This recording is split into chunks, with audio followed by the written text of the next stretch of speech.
There was a small village, far from the city, where people lived in peace and quiet. One day, a new family moved into an old house located in the suburbs, next to a large forest. This house had been abandoned for a long time, and no one knew much about its past, only hearing rumors about strange things that had happened there. The whole family, including the parents and 2 children, were very excited to have a new house to live in. But from the first day they moved in, strange events began to happen. At night, they often heard strange sounds, like light footsteps on the stairs even though no one was walking. Sometimes, doors opened and closed by themselves without any reason. One night, when the whole family had fallen asleep, the little girl in the family, named Lynn, suddenly woke up to a soft whisper in the room. The little girl did not dare to move, but the whispering became clearer and clearer. It was a woman's voice, whispering as if calling her name.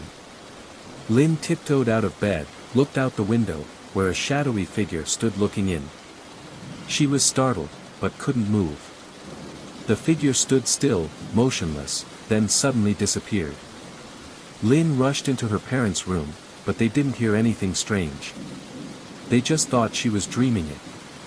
Strange phenomena continued to occur, and each time it involved strange sounds or shadowy figures appearing in the house.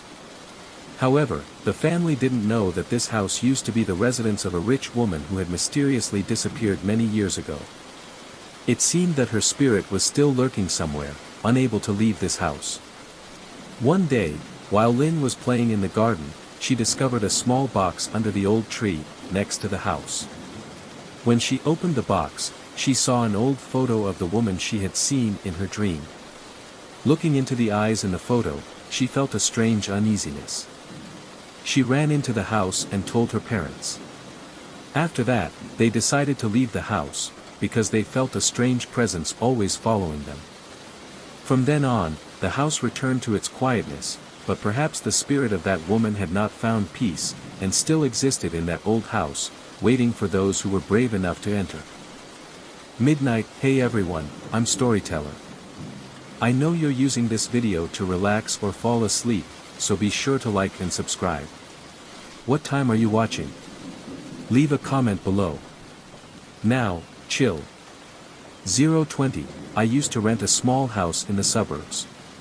It was old but spacious, and most importantly, the rent was cheap. 035. Everything was fine until I noticed something strange. There was no basement in the floor plan the landlord gave me. But right in the kitchen, there was a door that led down to a dark staircase. 050. I called the landlord to ask.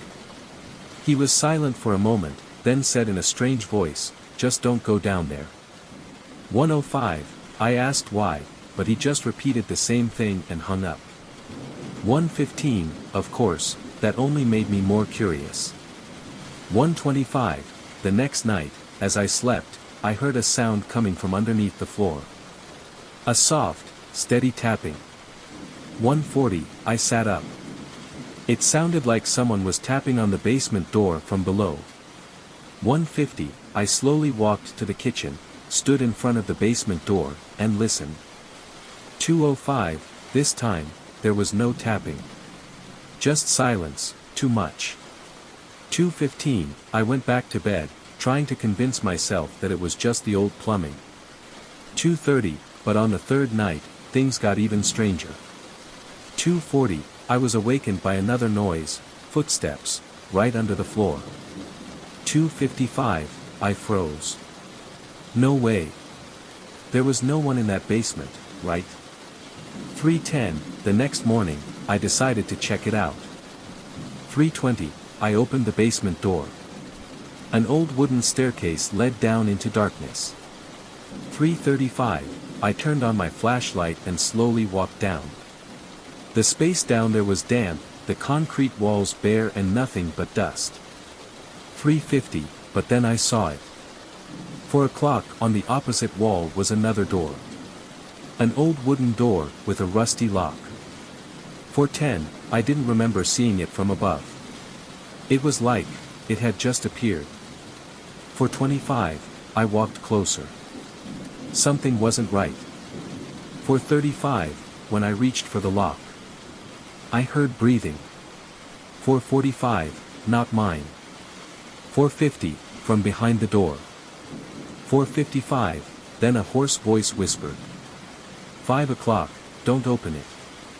5:10, I didn't wait any longer. I ran up the stairs, slammed the door, and never went down to the basement again. 5:20, but that night I heard a knock.